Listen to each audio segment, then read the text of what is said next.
All right, then let's get started. So we'll come into the bear to just begin warming up a little bit. So bear targets your torso, your spine, the hips and shoulders, the neck. So these are all areas that you can try working with this posture, getting into different areas that might feel dull or lifeless in your body, or perhaps painful or stiff.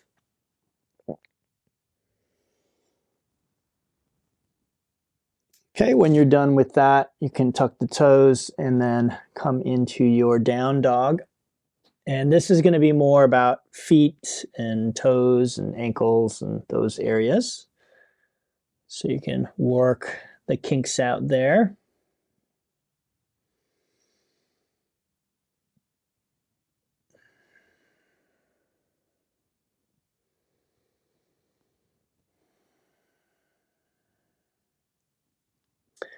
And then we'll bring the right foot forward, or sorry, left foot forward, right knee to the ground.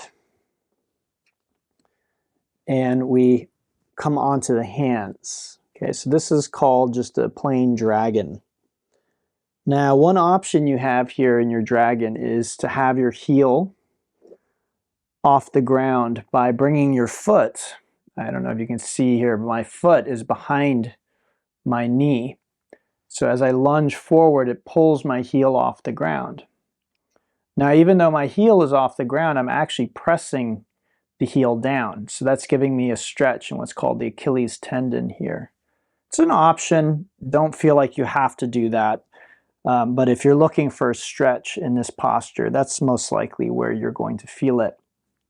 You might feel a little bit here as well. So those are your hip flexors, and we'll target those in a moment.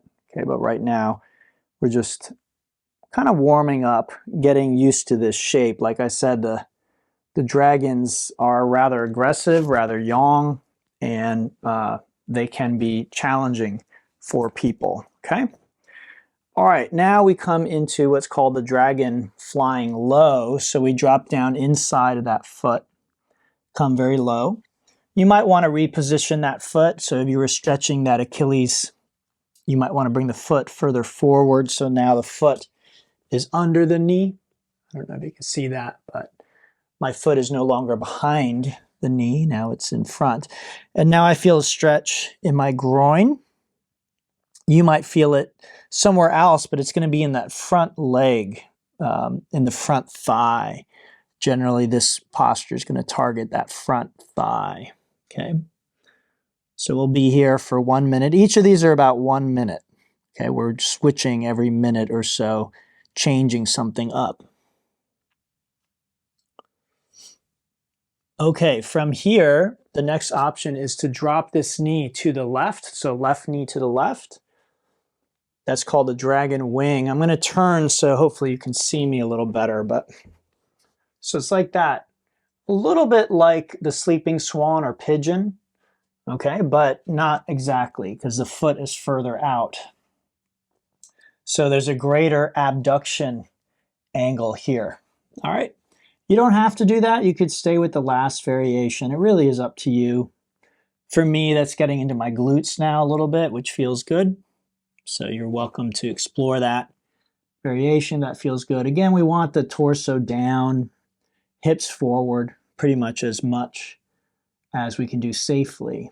Okay, so you need to have a sense of where the limits are for your body, what is unsafe and what is safe versus what's uncomfortable and what's comfortable. Those are different things. Okay, now we move in the exact opposite direction. So we raise the torso up and back. Call this dragon flying high. And if you're doing it properly, generally the stretch moves to your back hip. So the right hip. I think I'll turn again just for the sake of the camera angle here. So we're here. And now I want to feel the stretch here, hip flexors. Okay. Now, hips are forward, but shoulders are back. So there's a dual action happening here. Hips forward, shoulders back. And again, when you feel the stretch, you know you've got it. So you don't really need to do more once you're feeling that stretch there. And this tends to not be super comfortable for many people. I think generally because of all the sitting we do, these muscles are contracted. So we're asking them to do something perhaps a little bit unfamiliar right now. And so again, we can really feel that there. Okay, then this is another option, bringing that back foot in. Okay, so that's the dragon tail. And again, this increases the stretch in this back leg here, especially the lower part of the thigh, what we call the quadricep muscle group. And this is an area that many people in Western cultures and societies, or societies that have been influenced by Western culture, seated culture, chair culture, they have a lot of tension in this area very often. Okay, so this can be a very therapeutic stretch, but if it's hurting your knee, you can pad the knee, or you can just skip it. All right, so that choice, it's your call, your choice, how far you want to go. Not everyone can do this safely. It's definitely uncomfortable for many people, but again, we're more concerned with safety than comfort. Okay, so let's go ahead and release that.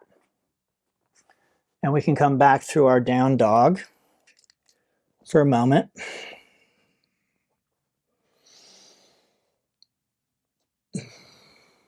And then let's switch legs. So we bring that right foot forward. Okay. Now again, I'm not going to bring it all the way forward so that my heel is raised. And that gives me a little stretch in that Achilles.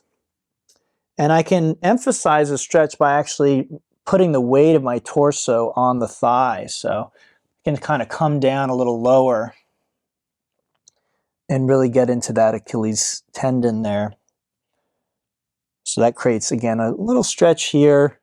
And again, if you don't feel like exploring that, don't worry about it. This is more or less a warm-up for the rest of the dragons. So I do still feel a little stretch in the front of my left hip here.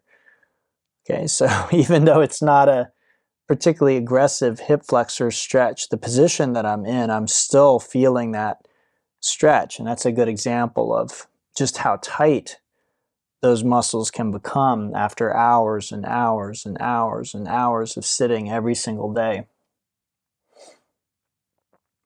Okay, again, at this point, you might want to bring this foot out, and then you drop down.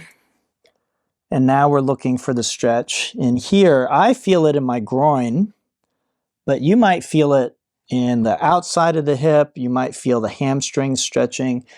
I've found over the years that this one it depends.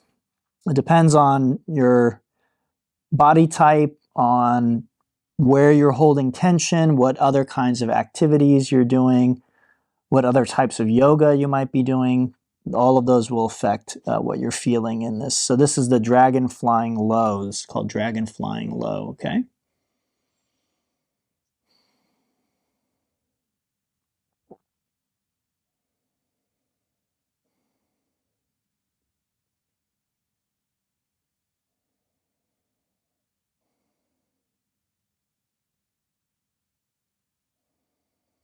Okay, from there, you can explore the dragon wing, which is, again, just dropping this knee out to the side.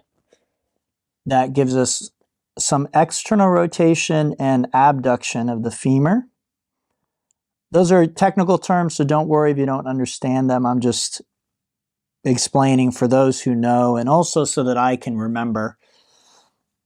I think I've shared with everybody before that if you don't use terms like anatomical terms or Sanskrit regularly, you just forget the terms.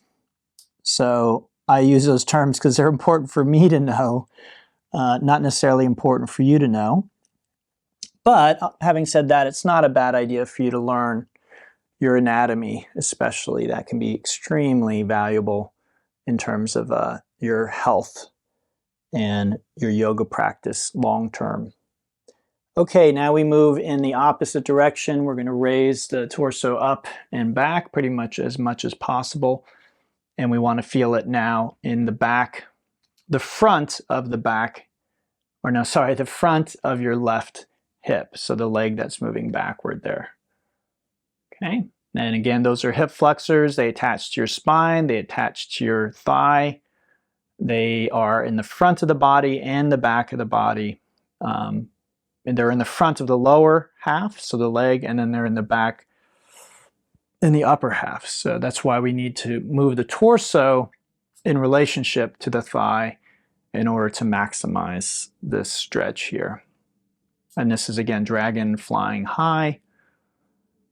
And again, this is a very unusual start to a yin class, but if you ever check out my teacher Paul Grilly's DVD, he starts the DVD with these dragon postures. Let's bring the back foot in. So again, a lot of yin teachers, people in yoga, they might teach a yin class without actually ever getting trained. And even if they're trained, it might be very tempting for them to teach a class that feels like a relaxation stretch class and not actual exercise, because that might be very popular. So it's challenging being a yoga teacher because you do need people to come to your class to keep your class. But at the same time, what people like is not always what is actually good for them. So imagine if you went to a math class in like junior high and the teacher just handed out Kit Kats and you never did any math.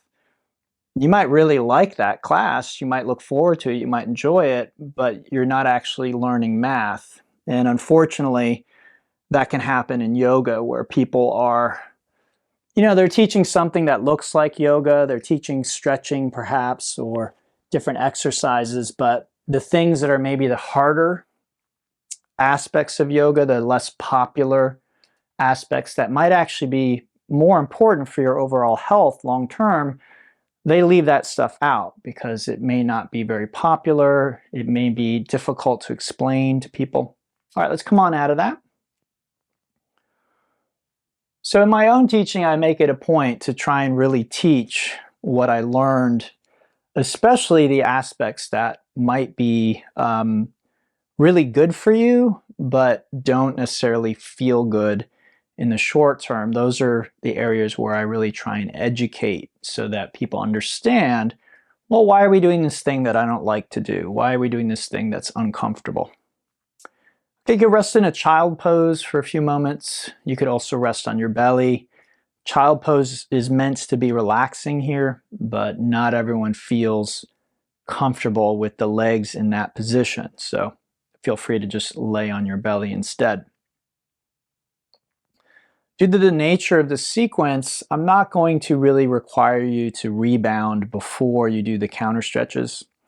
It's just due to the nature of being in this position, it just is a little easier to counter stretch. If I were being really disciplined, I would probably ask you to rebound first, then counter stretch. But again, I think it's good to change things up from time to time. All right, let's come into tabletop down dog. You can do a little stretching there if you want. And then we'll transition to the sleeping swan. So right knee toward the right wrist. The hips are down and back. And then we can stay up here if you want. You can stay up here part of the time or all of the time. It's a lot of work, but most people will want to come down onto their elbows, their forearms. Now you can support your head with a block. You can support your hip with a block. The front knee can point straight ahead, or again, it's called abduction. So the abduction angle, we can bring that knee out to the side. The right foot can be closer to the left hip, or you can draw that up closer to the front edge of the mat. And now we're targeting this muscle group here, big, strong muscles, the glutes. Okay, so we're targeting those. We want to feel a stretch there. And be very mindful of your knee and ankle. We're not trying to stress the knee or the ankle. Will they get some stress? Probably a little bit. But remember that it's not like we're trying to avoid stress physical stress completely in any part of our body. Without the right kind of stress, our body begins to fall apart. It's a very important principle to understand. I've been very interested in the aging process recently, and so I've done a deep dive on health and aging and how can we reverse our age? How can we optimize our health? And the approach that I've discovered that seems to have the most scientific research and evidence behind it is, generally speaking, as you get older, you want to actually stress your body more in the right way. So when you're very, very young, you don't need to do much and you're going to be in relatively good health for the most part if you're an average person. If you're born with an illness or sickness, then it might be different. But most people find that their health is best when they are relatively young.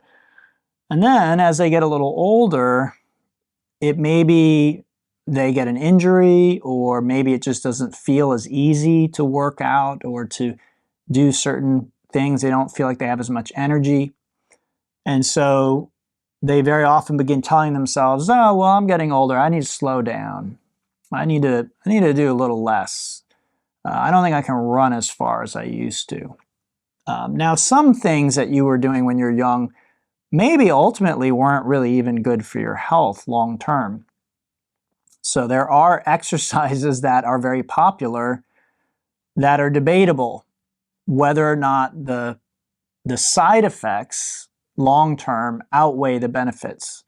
So almost every exercise is going to have some benefit, but certain types of popular exercises can have some very adverse side effects. And so if you overdo those things, especially, then long term you can end up with a lot of problems. Okay? So yes, some of those things that maybe when you were younger you recovered from, and as you get older, you start feeling the long-term effects of the negative side of those things.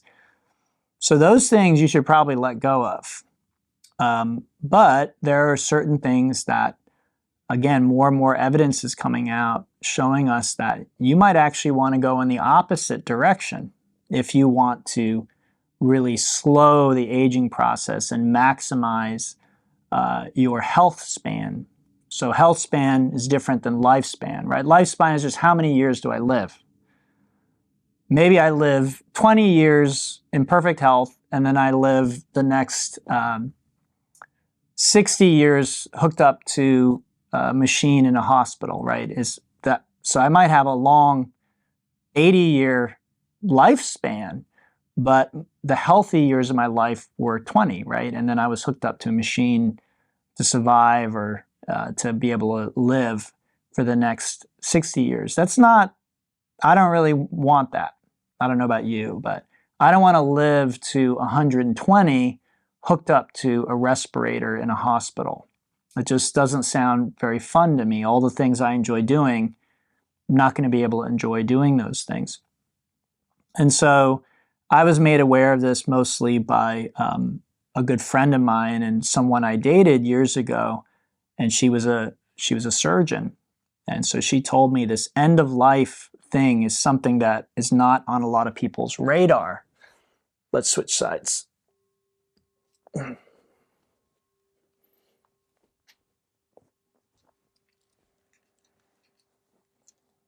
So for a lot of people, they just think about, oh, look, I can live to 100, great.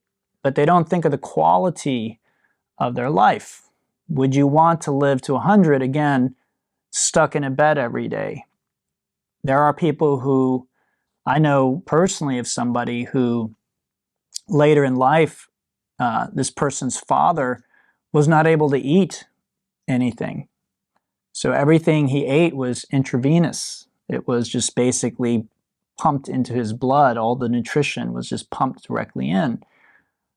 Would you really want to live a life where you don't ever taste food, you don't ever eat anything because your intestines have been removed because they were diseased or whatnot? So again, these are the things that we may not think about We might think, oh, I want to live to this age or that age, but we can ask the question, is there a certain point at which life stops being enjoyable, where I'd actually rather not be alive than be alive, bedridden, hooked up to a machine, not able to eat or drink, not be able to enjoy the outdoors, not be able to go for a walk. All kinds of things can happen.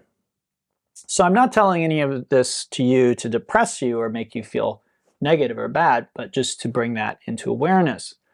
So generally what I'm interested in is extending health span. And so that's what I'm speaking about today, doing things that as we get older may not feel comfortable or natural to us. The evidence is pointing that that's the direction you want to go in. So I remember when I first started teaching, I would have students who were in their 40s who would come up to me and be like, hey, I like your teaching style, but can you make your class easier for someone who's in their 40s, right? And their thinking was, oh, what you're doing is for someone in their 20s, but I'm older, so I need something easier. From what I've learned and studied so far, that's the exact opposite thinking that you want to have. Sure, the class might be easier when you're younger, but in a sense, that might mean it's less valuable. That it's actually when you're challenged by what you're doing that there is the possibility of growth and actually extending your health span more. So in my own life, I look for things like that. And everyone's different. You do need to be mindful of, how quickly you can recover. I'm a big advocate for recovery. So, if you're constantly in pain, if you're constantly sore, then, you might be overdoing it. This is one reason why I'm a big advocate for long walks. I've mentioned it before, but walking outdoors 3 to 5 miles every day, 10,000 steps or near that, there's a lot of evidence that this is a very, very affordable, manageable thing that almost anybody in almost any condition can start to do. So again, if you've never walked and you're 80 years old and you're really out of shape, then maybe 3 to 5 miles is too much to start. But then what I recommend is 30 minutes of walking outdoors every day. This also relates to our time, right? So some of us might easily be able to walk 3 to 5 miles if we had the time, but we just don't. So again, 30 minutes. See if you can get outdoors for 30 minutes, 30-minute walk. Start there. Do that every day. Don't ask whether you want to do it. Just do it. If it's first thing in the morning or it's after dinner or whenever the time is, see if you can find a time to begin walking 30 minutes outdoors every day. This goes back to something I shared with you before, that I've read a lot of books recently written by scientists and doctors about longevity, about health, about reversing aging, all these kinds of things. And they all recommend 4 things, okay? Now, there might be some nuanced differences, but they're basically all recommending 4 things that you do. And I'll repeat those in a moment, but we're about to come out of this, okay? So let's come on out of this sleeping swan. You can do child pose. Again, you can lay on your belly.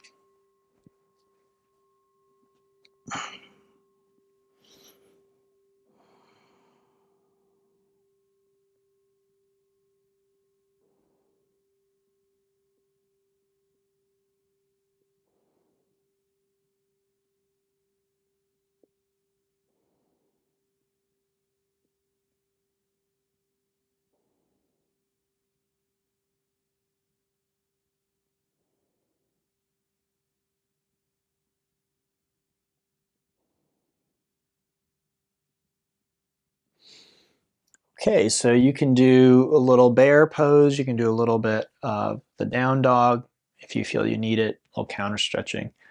I don't really feel much need for a counter stretch here.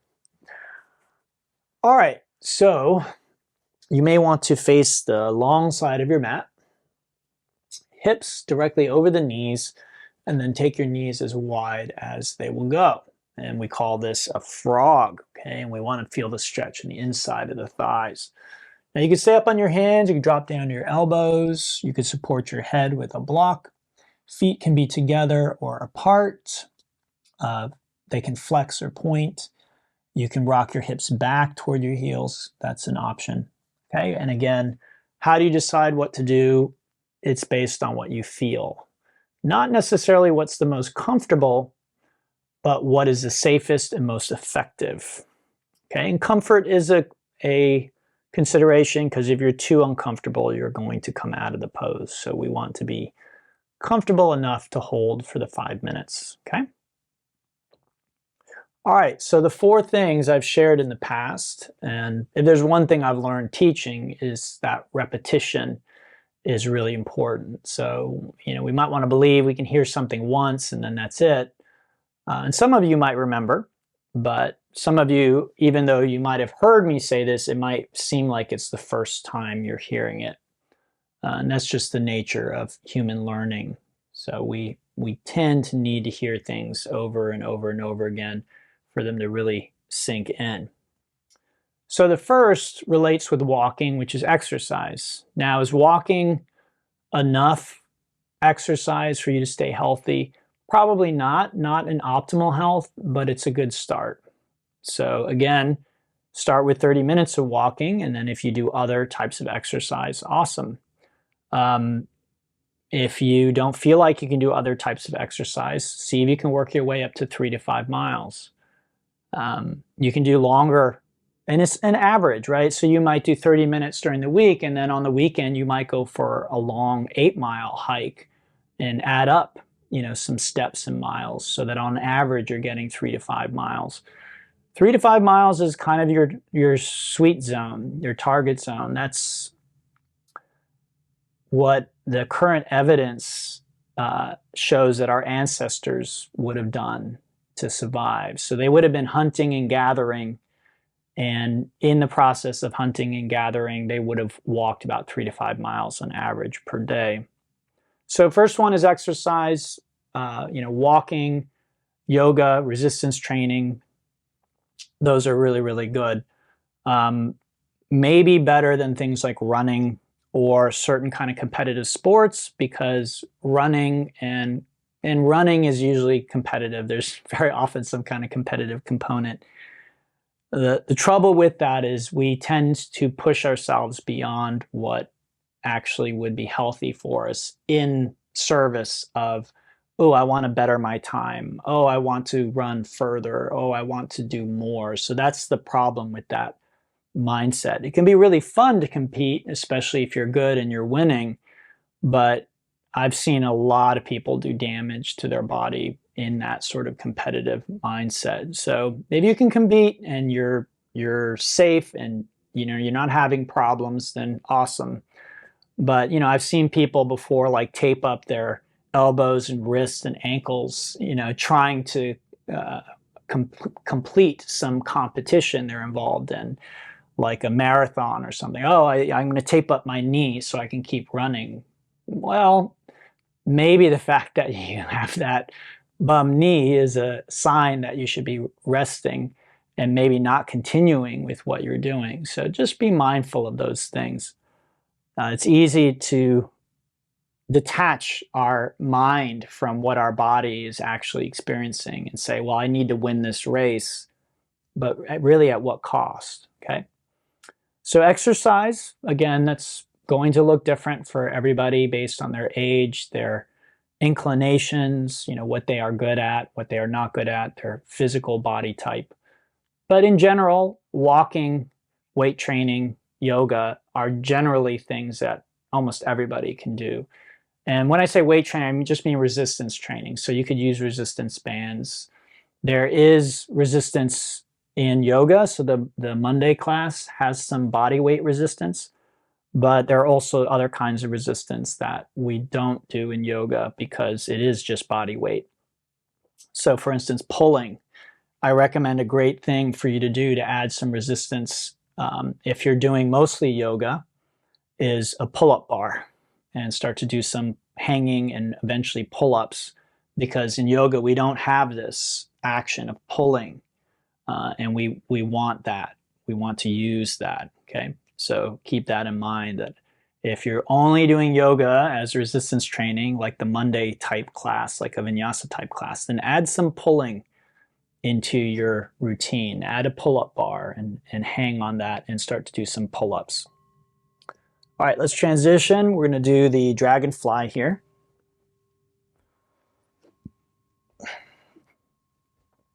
Okay, so straight and wide, and we come right down the center. Again, feel free to support forearms, forehead. Feet and toes can go whatever direction you want them to go, okay? And we want to feel it in here, the inside of the thighs. All right, so we have exercise. Very, very important. Again, specific recommendations would need to be made on a one-on-one basis. I can't make a generalized, this is the right thing for you, right? How often you practice yoga. I definitely recommend yoga, both types that we do here. So the yin and the yang, that's a good foundation. Active, passive, stretching, strengthening. But once a week each, is that enough? Probably not, if that's all you're doing. You might want to do each one 3 times a week. And as most of you know, these classes are available online, so you don't have to wait for the live class to do these more often. And you also might find a local studio with a teacher or teachers that you like, that you can do these types of classes in person. But yeah, if yoga is kind of, if you have walking and then you add yoga and that's pretty much all you plan to do, one yin class and one flow class a week, probably not enough for optimal health. Regardless of age, it's just probably not enough. So doing that more often. Or, like I said, you might do the yin class and then the flow class, and you might add in resistance training or some other kind of activity that you're doing. And again, it might be anything, swimming or tennis or pickleball is very popular these days. But just be mindful of, again, when your body is saying, hey, cool it, listen to your body if you want your body to give you optimal health throughout your life. Okay, so we have exercise. Similar is diet. Now, I read a great book that I recommend you all read if you're interested in this stuff, called Outlive by Dr. Peter Attia. Really powerful book, full of really good recommendations. And he says in that book, he used to recommend like the ketogenic diet to people, and but then he would see his patients and they would do tests, and he would see that the ketogenic diet, while it was really helping him and it helped certain patients, it also wasn't good for other patients. So at this point in his career, he says he just no longer makes specific diet or not specific, general diet recommendations. In other words, he doesn't go to the public and say you should all be on a ketogenic diet, or you should all be vegan, or you should all be pescatarian, because what he's seen from the data is it just doesn't work. So again, if he makes a blanket recommendation, he'll see certain patients thriving, and then he sees certain patients who are struggling. And I'm not talking about their feeling of the diet, I'm talking about the lab tests. So, he has the luxury of being a doctor and being able to test often. So he can put someone on, a ketogenic diet and see, oh, their blood work is getting worse, not better. Okay. So that's how he tweaks it, is he will put someone on a recommended diet, some kind of diet, and then he takes the labs, and then he might say, okay, well, your iron is really low, so let's add this type of food in, or let's stop eating this. And he says it's a very complex interaction there. So if Dr. Peter Attia is not going to make a specific diet recommendation, I certainly am not. What I can say is what is not recommended by anybody that I have researched or trust or learned from is what's called SAD. SAD stands for Standard American Diet, and it is sad. So what's common for a lot of these diets, veganism,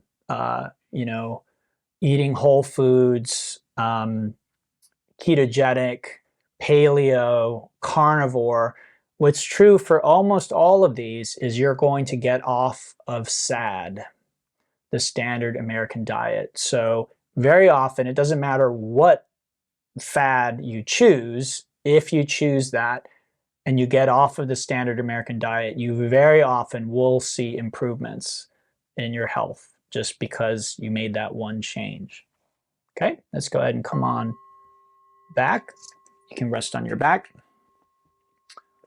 So again, this is not a specific recommendation, but a general one, that the Standard American Diet, which is full of sugar and refined sugars, fructose, it's full of processed foods, foods that are created in a laboratory, foods that add flavoring to make something taste like you are getting certain nutritional elements that you might be needing and craving and lacking, but it's not actually in the food, right?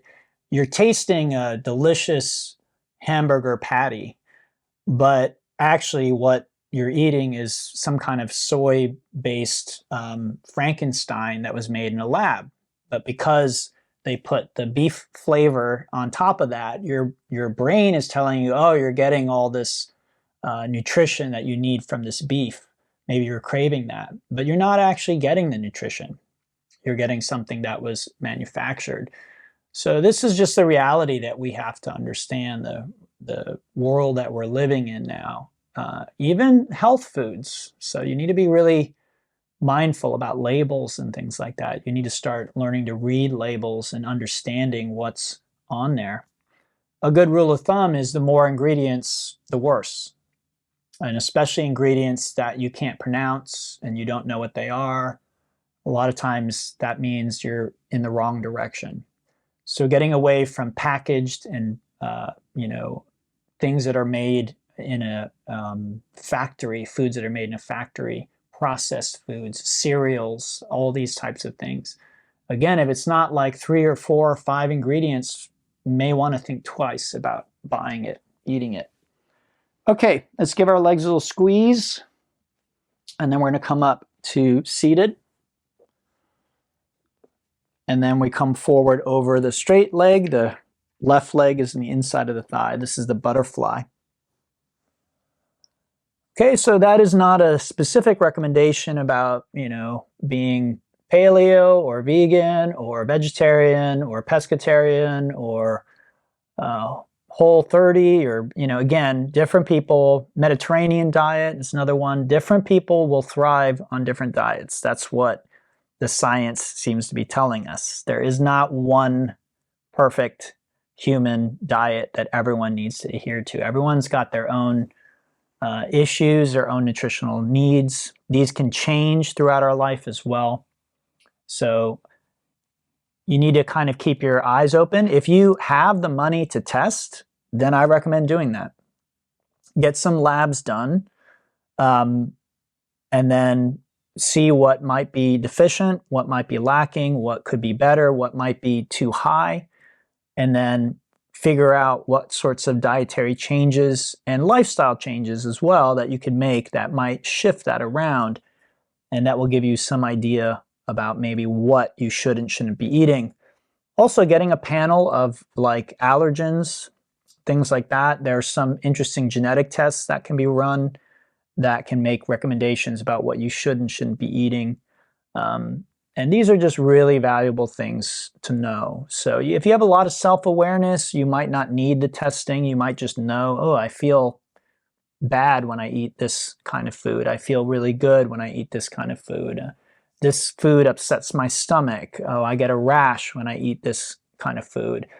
I have inflammation and pain in my body when I eat these things, or I don't feel that when I don't eat these things. So again, like Peter Attia says so perfectly, very complex, not a simple one recommendation for everybody. That's something that you need to figure out, but it's very important. So just because I'm not making a specific recommendation, it doesn't mean that do whatever you want. There definitely will be a diet that will optimize your health. So if you aren't in perfect health, even things like depression are affected by diet. So I have a friend who she completely cured her diet by going from a vegan diet to the exact opposite. She went to, I think it's called the lion diet, where it's like all meat. And like her depression completely lifted. This is something she'd struggled with almost all her life. Now, again, I'm not advocating or recommending the lion diet for everybody because it's not going to be right for everybody, but it was right for her, at least with regard to her depression. As Peter points out, sometimes what's good for therapy is not good for us long term. So if I'm overweight, I might adopt one diet that helps me lose weight, but that same diet may not be good long term, right? Once I'm at my ideal weight, I may not want to continue. Related with this is fasting, and that is something that we're learning more and more about, and there seem to be a lot of health benefits to fasting, especially intermittent fasting. So that might be another thing you could look at in addition to what you eat. It's when you eat, how much you eat, how often. Those are all interplay with one another. So eating a poor diet, but having fasting involved, seems to improve the effects of the poor diet. So if you can't do anything else, then perhaps you can begin to integrate some intermittent fasting if you find you can't change your diet. So if you're traveling or you're going home or something like that, where you're not in control of what you're being fed or what kind of food you have access to, then adding in fasting can be helpful there. So we have exercise, we have diet. The third one, sleep. Are you sleeping well without the use of, medications and other things? Can you go to bed and basically sleep, 7, 8 hours without getting up a lot, without having to go pee, without lots of interruptions? We're learning more and more just how vital sleep is, and it seems that statistically speaking, more and more people are struggling with sleep. So I know people love their coffee. A lot of people, they say, I can have a cup of coffee and go to sleep. But what the research shows us is you don't actually sleep that deeply. So even if you are one of these people who can do a shot of espresso and then go right to bed, you might think you're sleeping great, but what the brain scans show us is you're not. Let's switch sides. Okay, so side 2, this is the half butterfly. So it can be tricky. Again, it seems like, oh, I can have an espresso and I can go to sleep. I can drink coffee in the afternoon and I can sleep. But your quality of sleep may not be that good. So generally what I've seen is recommended is you cut off the coffee past noon. And you may want to limit your consumption to 2 to 3 cups, if that. I personally have had to cut it out. I cut out coffee, I added it back in because coffee does have some benefits. But I think, again, everyone's different. And from what I can tell, I metabolize caffeine poorly, very slowly. And caffeine has this quality of being able to build up in your system. So it has what's called a half-life. So I think the half-life is like 4 hours. So 4 hours after you consume, caffeine, it's half of what it was, but it's still in your system. And then 4 hours later, it's again half. And then 4 hours later, it's again half. So it may never be at 0, right? Depending on how much caffeine you've consumed. And then again, how well your body can metabolize it. So my body seems to metabolize caffeine very slowly. And, again, it's something I could play around with if I want. I might try introducing coffee again, but over the summer, I definitely was having trouble sleeping. And so I looked for anything I could change. So sleep, very, very important. if we aren't sleeping well, we want to figure out what's going on. And again, preferably without the use of drugs and things like that. Because again, my understanding is a lot of these drugs, you don't actually sleep very deeply. They affect your brain waves while you're sleeping, and that's a big part of it. Another one that people sometimes think that they're helping themselves is, oh, well, if I have a glass of wine before bed, I sleep much better. Again, it's a little bit of an illusion. Again, the studies show you don't sleep that deeply with alcohol in your system.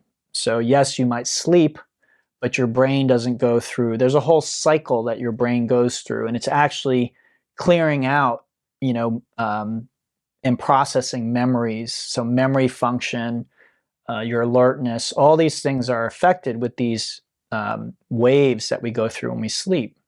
So if you're waking up sluggish, cloudy, can't focus, don't have good energy, then even though you may be sleeping for 7 or 8 hours, you might not actually be sleeping that deeply.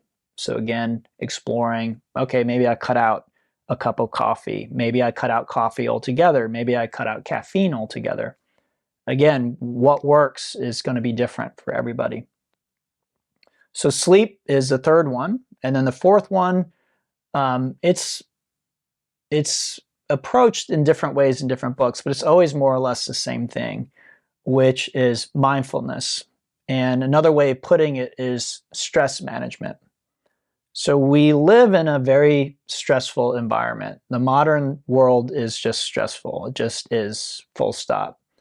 Using a device is stressful. You might enjoy it, but it doesn't mean it's not stressing your nervous system and your brain. Driving in a car, again, you might enjoy it. You might want to drive places, but it is very stressful. These are levels of stress that our nervous system just didn't experience in the natural world. And they didn't experience it for such a prolonged period of time. So in the natural world, a stress might be like a tiger jumping out for a moment. You get stressed out, you run away, and then it's over and your body returns to homeostasis. Most or many modern people live at an elevated level of stress and anxiety, and they don't know how to get that down. So the yin style class, and even the other yoga class can be part of that element. That's what's so interesting about yoga. It can be part of the exercise element, and it can also be part of the stress management part as well. But seated meditation is probably the best way to begin addressing that fourth element, which is, again, you might say conscious stress reduction or stress management.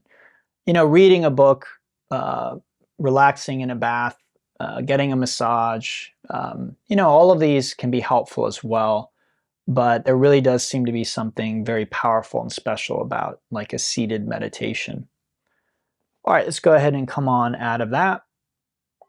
Make our way onto our back. So again, many of you may have heard me talk about these 4 things in the past. These are, again, not based on my personal experience or my personal opinion. These are things that I've read from different scientists like Peter Attia and others. These tend to be the 4 elements that seem to be coming together in modern medicine. Doctors and scientists who are looking for answers. What's going on with our health? Why is our health declining? What can we do to stop that? These are the answers that they're coming up with. And so you'll notice it's not about drugs or surgeries or some kind of new scientific invention. These are old things, right? Exercise has been around forever. Necessary for survival for our ancestors, but optional for the modern person. But what we're learning is it's not optional, not if you want health. You need to exercise. Second, good whole foods, right? A good diet. Again, it wasn't optional for our ancestors. They ate whole organic foods. There wasn't a choice. But now we can go into a store and we have to choose. Do I want some Cheetos? It's going to taste really good. It's going to send all these signals in my brain that I'm getting this amazing food, or do I want to eat something whole, like a piece of fruit? very different experience in terms of satisfaction, but one is actually the healthier choice. And then we have, again, sleep, not optional if we want health. And again, deep, long sleep is what we're looking for. And then finally, stress reduction. Probably wasn't necessary for our ancestors because they lived in a much simpler time. But starting from the time of, say, the Buddha, people were beginning to realize that living in groups, large groups, living in cities, living in an agricultural setting was bringing stress that needed to be managed. And that's only gotten more relevant as we've entered into the industrial and the technology ages. So again, the way that you apply those four, what you find is going to be personal based on your age and what your preferences and other factors. But think about addressing those four, and I think you'll find that your health really does improve. All right, everybody. So you can take the next few minutes to relax on your back if you want, or you can go ahead and get about your day. Thank you all for coming and attending. I hope you enjoyed that. Maybe you learned something. Reach out if you have any questions for me. Otherwise, I'll see you on Monday for the flow class. Thanks again.